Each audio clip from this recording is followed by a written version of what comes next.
aquela igreja de ouro que tantos cantam e celebram, né? Que era a igreja dos pais, da patrística. Eu comecei a ler os textos desses pais da igreja. E aí, fui lendo, me deparei com a questão da Eucaristia. Essa questão da Eucaristia foi a questão central, na verdade, porque eu me deparei já com os escritos de São Justino Mártir. Ele tem uma carta que ele escreve ao imperador Antoninus Pius e a seus 2 filhos, um deles é Marco Aurélio, que é aquele do filme do Gladiador até, inclusive, e nessa carta ele vai explicar, por conta da perseguição aos cristãos, que não era sistemática ainda do Império, mas ele vai explicar como era o culto cristão, a fé cristã, o que é que os cristãos do século II, no ano 150 mais ou menos, acreditavam. Né? E ali ele chega num ponto em que ele vai discutir, vai discorrer, vai explicar como é que era o culto do domingo, que os cristãos guardavam domingo e como é que era esse culto do domingo. E ele vai explicar, ele diz, olha, tem a parte em que você lê a Escritura e tem a parte que você celebra a Eucaristia. E o que é a Eucaristia? Ele passa a explicar. Né? Vou até pegar o texto aqui para ler um pedacinho, peraí.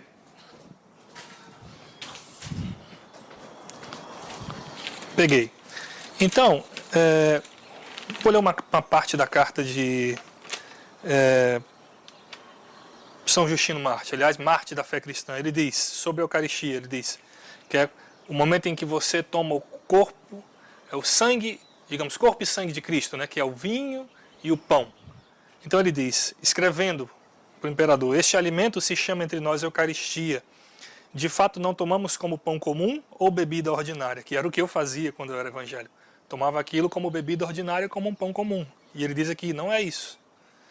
Mas da maneira como Jesus Cristo, nosso Salvador, feito carne por força do verbo de Deus, teve carne e sangue por nossa salvação, assim nos ensinou que, por virtude da oração ao verbo que procede de Deus, o alimento sobre o qual foi dita a ação de graças é a carne e o sangue daquele mesmo Jesus encarnado.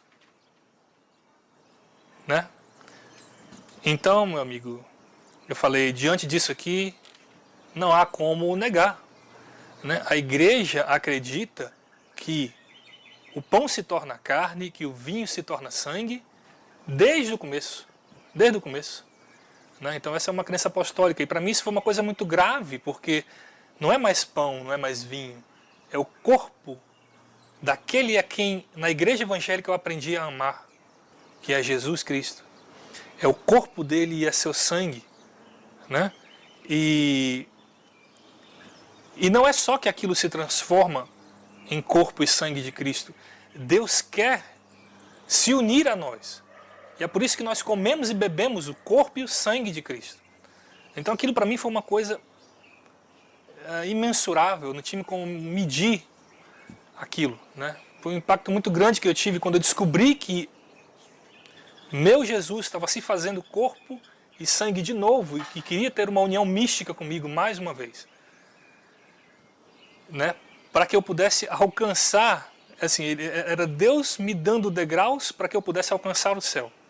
Né? E eu aprendi lá na igreja evangélica a amar Jesus e eu aprendi a querer mais intimidade com Deus e não há nada mais íntimo,